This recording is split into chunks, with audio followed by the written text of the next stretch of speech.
la cucina, Anna Maria.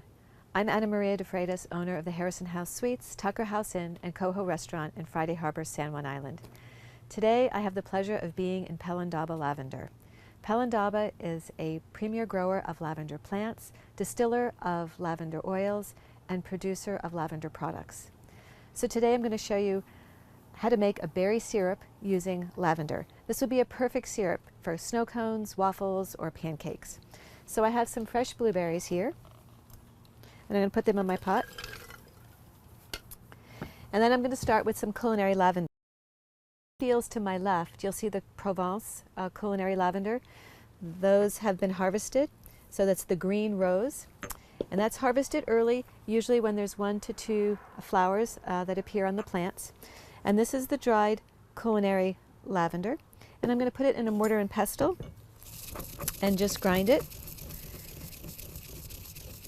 If I was in my kitchen, I'd take the sugar, and I have a couple tablespoons of sugar, and the lavender, put it in a food processor, and just let it puree until the lavender is finely ground. But I'll just do this in the mortar and pestle. And you can see the lavender is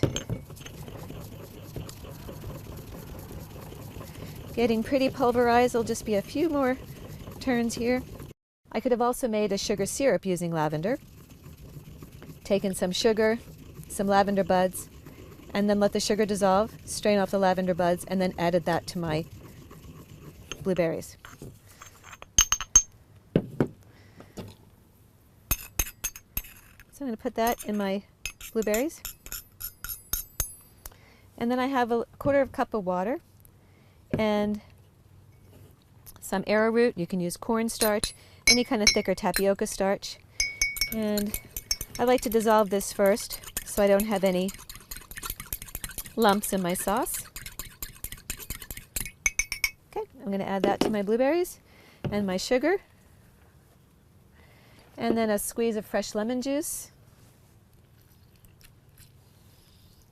Okay, and then I'm going to go over to the stove and we're just going to cook this down until it thickens.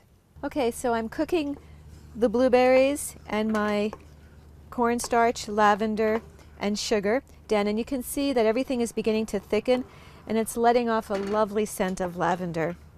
So I'm just going to thicken this just a little bit more, and it's going to continue to thicken once it cools. Since I'm in a rustic setting, I'm doing kind of a rustic sauce. You could puree this and then strain it, but I think it's really pretty just having the fresh blueberries that are whole.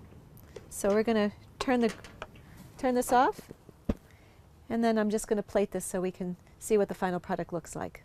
So you can see we have this lovely berry syrup, and I'm just going to put in this ice cream bowl.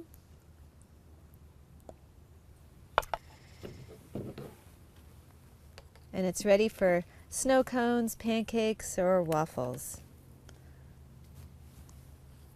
Buon appetito.